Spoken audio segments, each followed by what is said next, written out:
As I was reading chapter one of our textbook, I found that there were three key questions for reading assessments. Why do we do assessments? What do we do with assessments? And then how, where, and when do we use assessments or do assessments? And so, kind of through my reading with the first part, why do we do assessments or why do we, give students assessments? Is to understand what the students need and what they are successful at. And so just any kind of reading assessment just to see where they are, what they've learned. And then the next one, what do we give assessments for? These assessments should assess what students have been taught. So whether that be an assessment halfway through learning or if it's at the end, summative or formative assessments. And so with that, I kind of thought about how, my assessments that I've used, there was one that I used for my reading small groups. On Fridays, the students would take assessments that were comprehension tests over the book that we had read in their small group all week. So we had read that book 2 to 3 times. They had a small group independent station where they read the book on their own and they practiced with some comprehension questions. But I did not always love these tests because they had some deeper questions within the testing that were not always something that we had discussed that week. So I didn't always get a true reflection of my students' progress that week with that specific concept that I taught.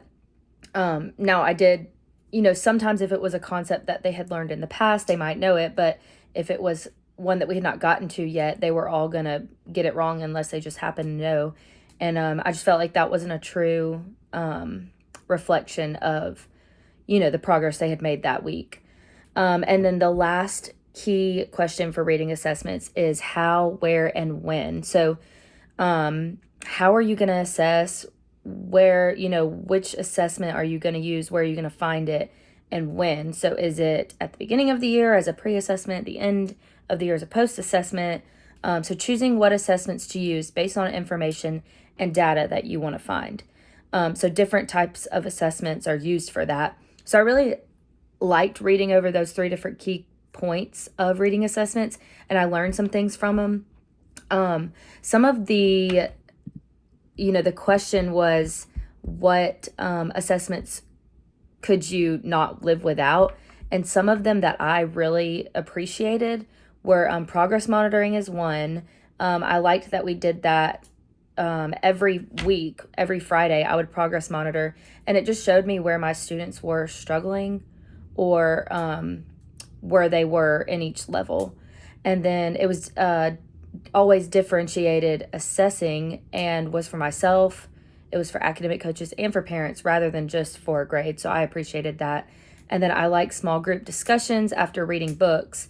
The only downfall to that is that if you have low students in your groups, at times those students were kind of spoken over because they, other students may know the answer before them or whatever it may be. So I didn't always get a chance to hear their answers.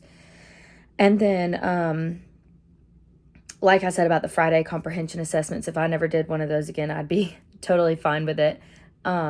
Students were not able to tell me if they fully comprehended and giving, they weren't able to give a summary of the story.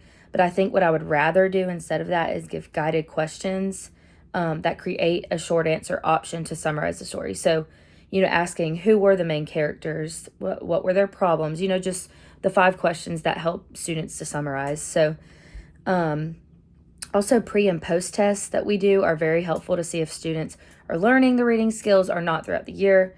Like I said, progress monitoring is a great tool. Some weekly assessments such as end of the unit test are great to see what students have learned throughout the unit.